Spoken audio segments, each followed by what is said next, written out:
Hello, नमस्ते। और सारे बच्चे कैसे हो? मज़े में ना? बहुत मज़े आ रहे होंगे अपने अपने गांव में तो। हाँ, चलो अब मज़े के साथ साथ थोड़ी पढ़ाई की जाए। हम लोग हिंदी शिक्षण के अंतर्गत इकाई 6 के अंतर्गत भाषा की संरचना के विभिन्न पहलुओं ये देखेंगे। इसके अंतर्गत हमारा पहला टॉपिक रहेगा शब्द संरचना। अच्छा, संरचना के अंतर शब्द संरचना में शब्द, पहले हम शब्द को देखेंगे।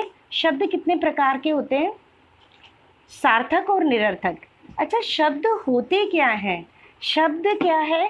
वर्णों के सार्थक मेल को हम लोग क्या कहते हैं? शब्द कहते हैं। शब्दों को देख, शब्द दो हैं, एक सार्थक शब्द और निरर्थक शब्द। सार्थक शब्द को हम देखें तो स प्लस अर्थ। तो जिन शब्दों का कोई ना कोई अर्थ होता है वो किसके अंतर्गत आते हैं? सार्थक शब्द के अंतर्गत। अब हम लोग निरर्थक शब्द को देखेंगे तो निरर्थक शब्द मतलब जिसका कोई अर्थ ना हो, वो शब्द कैसे कहलाते हैं? निरर्थक शब्द। अब हम लोग सार्थक शब्द का उदाहरण देखते हैं, जैसे चाय वाई, पानी वानी। तो जो चाय है तो चाय कैसा शब्द होगा? सार्थक शब्द होगा, जबकि वाई कैसा होगा? निरर्थक शब्द होगा। वैसे ही हम लोग देखें रोटी वोटी, तो रोटी क्या होगा? सार्थक शब्द होगा, और जबकि वोटी क्या होगा? निरर्थक शब्द होगा। अब हम इन शब्दों को और शब्दों के बारे में और अधिक जानेंगे, तो इस शब्दों को हम 4 आधारों पर इसका वर्गीकरण करेंगे। एक तो सबसे पहला है व्युत्पत्ति के आधार पर। सबसे पहला हमारा है व्युत्पत्ति के आधार पर, दूसरा भाषाई विकास के आधार पर, तीसरा अर्थ के आधार पर, और चौथा रूप विकार के आधार पर। अब इन अर्थ शब्दों को हम लोग सबसे पहला हम इसके अंतर्गत देखेंगे व्युत्पत्ति के आधार पर। व्युत्पत्ति के आधार पर मतलब कौन सा शब्द? व्युत्पत्ति के आधार पर शब्दों को हम तीन प्रकार से बांटते हैं। सबसे पहला यौगिक, फिर रूढ़ और रूढ़ योग। इसके सबसे पहला हम सीखेंगे यौगिक शब्द। यौगिक, जैसा कि नाम से ही हमको पता है, यौगिक का अर्थ क्या होता है? दो चीज़ों को मिलाने से जो शब्द बनता है वो यौगिक कहलाते हैं। तो दो शब्द जो हैं, जैसे हम लोग इसके अंदर देखेंगे विद्याधन आर्थी। विद्याधन अर्थी मतलब विद्या को चाहने वाला विद्यार्थी कहलाता है। वैसे ही हम लोग और इसके अन्य उदाहरण भी देख सकते हैं। बहुत सारे अन्य उदाहरणों पर भी हम इसके अंतर्गत हम योग के अंदर देखेंगे। दो शब्द, अलग अलग शब्द हैं, जिनको हमने क्या करा है? जोड़ा है, उनका योग कर दिया और एक नया अर्थ, एक नया शब्द का निर्माण किया है। अब हम दूसरा शब्द देखेंगे व्युत्पत्ति के आधार पर। दूसरा प्रकार हमारा क्या है? रूढ़ योग। व्युत्पत्ति के आधार पर हम लोग दूसरा देखेंगे योगी रूढ़। रूढ़ का अर्थ होता है कि जो हमारी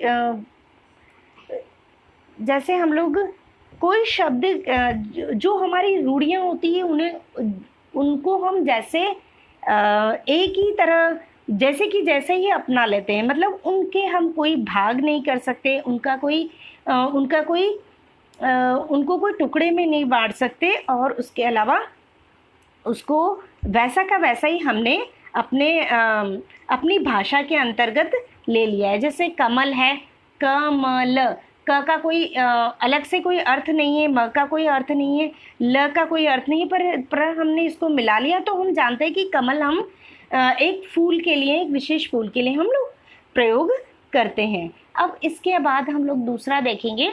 इसके बाद अलग एक और प्रकार, इसका तीसरा प्रकार है यौगिक। तो यौगिक के अंतर्गत हम लोग देखेंगे योग रूढ़। तीसरा प्रकार है हमारा योग रूढ़। योग रूढ़ जो शब्द होते हैं, ये क्या होते हैं कि किसी न किसी चीज़ के लिए निश्चित कर दिए होते हैं। जैसे हम लोग ये इसके अंतर्गत हम योग के भी लक्षण देखेंगे और रूढ़ के भी लक्षण देखेंगे। यौगिक जैसे संसद, तो हम क्या कहेंगे, संसद एक विशेष के लिए हम संसद शब्द का प्रयोग करते हैं, विशेष सभा के लिए हम संसद का प्रयोग करते हैं। वैसे ही उसके अलावा हम लोग देखेंगे पंकज। पंकज मतलब पंख में उत्पन्न हुआ हुआ जी, पंख कीचड़ से उत्पन्न हुआ हुआ तो वो हमने क्या किया है, एक कमल के लिए उसको हमने रूढ़ कर दिया है, रूढ़ योग बना दिया है कि ये कमल को ही हम पंकज कहते हैं। इसको हम विच्छेद करेंगे तो क्या बनेगा, पंख प्लस ज मतलब कीचड़ से उत्पन्न, पर हम इसको विशेष अर्थ में प्रयोग कर रहे हैं, पंकज मतलब फूल। अब हम और आगे देखेंगे तो इसका अलग हमने व्युत्पत्ति के आधार पर इसके प्रकार देख लिए। सबसे पहला क्या था, यौगिक, रूढ़ और योग रूढ़ तीनों। अब हम इसके बाद हमने जो भाषा का दूसरा प्रकार देखा, भाषा शब्द को का दूसरा आधार देखा था, भाषा के विकास के आधार पर। भाषा के, अब जो भाषा का विकास करते हैं हम, तो उसके अंतर्गत क्या होता है, भाषा विकास के आधार पर शब्द भेद। इसके अंतर्गत हम लोग देखेंगे कि जो इसको हम लोग 4 भागों में बांटेंगे, तत्सम, अर्ध तत्सम, देशज, विदेशी, शंकर। इसका पहला हम दे देंगे, पहला देखेंगे तत्सम। पहला जैसे हमने देखा तत्सम, तो इसके अंदर तद प्लस सम से मिलकर क्या बन रहा है, तत्सम। तो हम लोग तत्सम मतलब किसके जैसी, तद प्लस सम।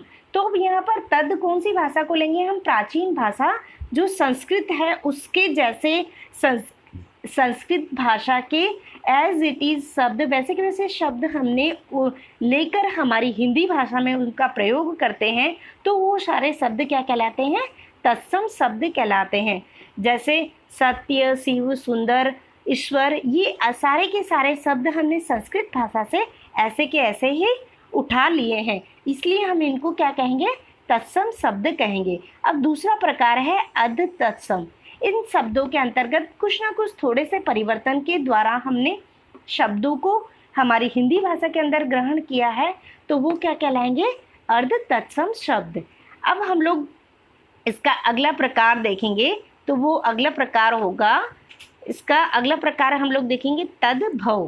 तद्भव मतलब कि इन शब्दों को हम लोग कुछ ना कुछ परिवर्तन के साथ उत्पन्न, कुछ जोड़कर और कुछ घटाकर या फिर कुछ विशेष प्रकार से उसको लेंगे तो हम क्या कहलाएगा, वो तद्भव कहलाएगा। ये तद्भव भाषा के जो शब्द हैं, ये शब्द हमने अनेक भाषाओं से लिए, पाली से लिए, प्राकृत से लिए, अभ्रंश से लिए।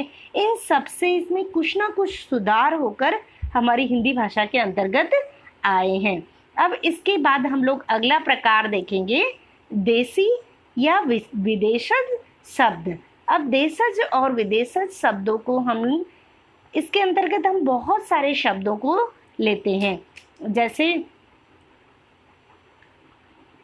विदेशी शब्द के अंतर्गत विदेशी शब्द अंग्रेजी भाषा से शब्द ले सकते हैं हम लोग, और बहुत सारी भाषाओं से हम हमारी जितनी भी भाषाओं से हमने शब्द लिए हैं, उन सारे शब्दों को हम किसके अंतर्गत डालेंगे, देशज विदेशी शब्दों के अंतर्गत इसको हम लोग डालेंगे। अब हम आगे चलते हैं, तो हमारी हिंदी भाषा ने किन किन भाषाओं से शब्द लिए हैं, अंग्रेजी भाषा से लिए हैं, देखो अरबी से लिए हैं, फारसी से लिए हैं, उर्दू भाषा से लिए हैं, तुर्की से लिए, डच भाषा से लिए हैं। तो इन सारी भाषाओं के शब्द के द्वारा हमने हमारी हिंदी भाषा को क्या किया है, समृद्ध किया है। और आज हम लोग देखते हैं अनेक भाषाओं के शब्द हम हमारी हिंदी भाषा के अंतर्गत प्रयोग कर रहे हैं।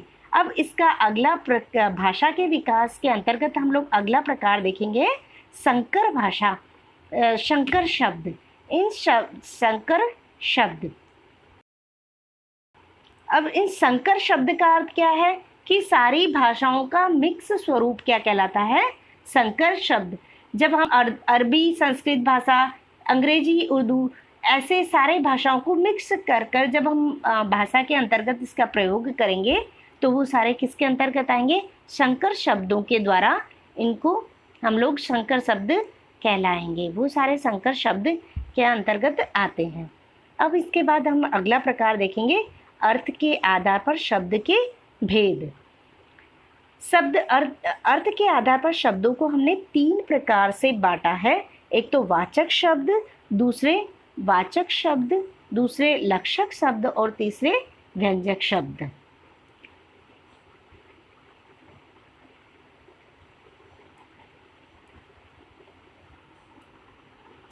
शब्द का हम भेद तीसरे पार्ट के अंतर्गत देखेंगे, अर्थ के आधार पर शब्द भेद।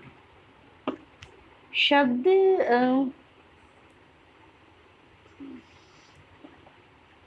सबसे पहला इसमें वाचक रहेगा, दूसरा लक्षक और तीसरा व्यंजक।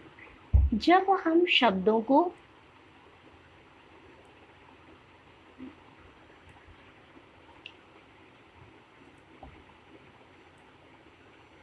वाचक शब्द, जब किसी शब्द का अर्थ होता है तो उसे उसके ध्वनित अर्थ हो उसे वाचक शब्द कहा जाता है। जिस शब्द को हम वैसे के वैसे इसको हम सरल अर्थों में समझें तो कोई शब्द है उसको उसी अर्थ में ग्रहण किया जाए तो वो वाचक शब्द कहलाता है। जैसे गधा जा रहा है, इस वाक्य के अंतर्गत हम गधे को गधे के रूप में ही ले रहे हैं तो ये क्या हो जाएगा? वाचक शब्द कहलाएगा। अब हम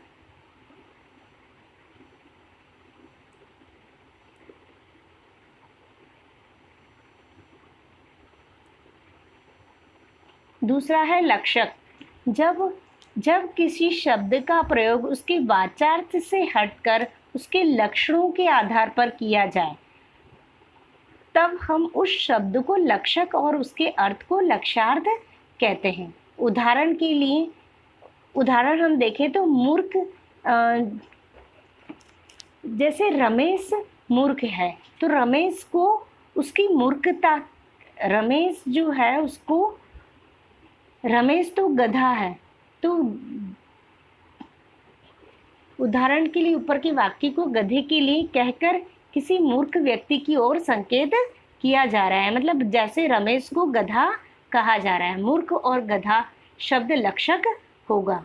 व्यंजक,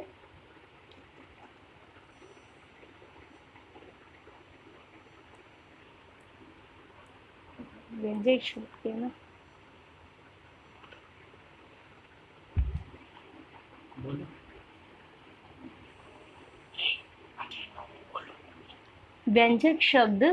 व्यंजक शब्द के अंतर्गत हम लोग उन शब्दों को एज इट इज, हर एक व्यक्ति उन शब्दों का अपने अनुसार अर्थ लगाता है। जैसे सवेरा हो गया तो जो माताएं सोचेगी कि भाई अब हमें घर का सारा गृहस्थी का सारा काम निपटाना है, और पुजारी सोचेगा कि भाई मुझे भगवान की पूजा करनी है, बच्चे सोचेंगे कि हमें स्कूल जाना है। तो ऐसे सारे शब्द व्यंजक शब्द कहलाते हैं।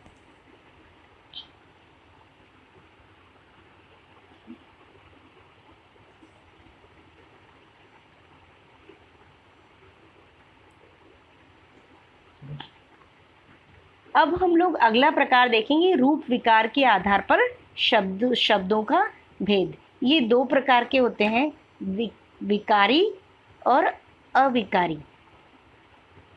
विकारी शब्द वे शब्द होते हैं जिसके अंदर लिंग वचन काल के अनुसार कोई ना कोई विकार आ जाए तो वो सारे विकारी शब्द कहलाते हैं।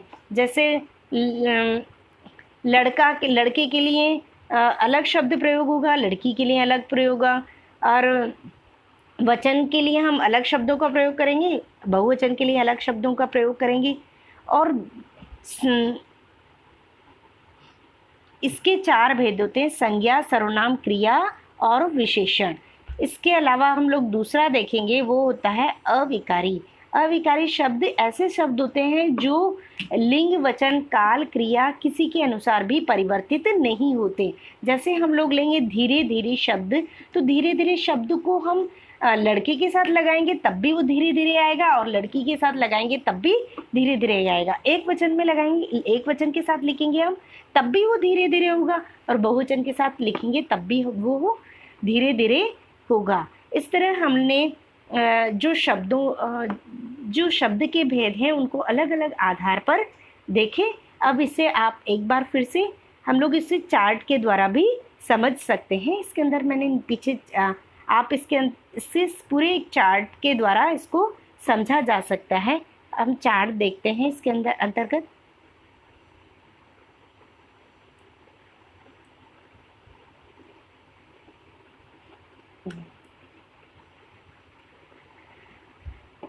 शब्द है, इसको शब्द को हमने पहले देखा सार्थक शब्द और निरर्थक शब्द।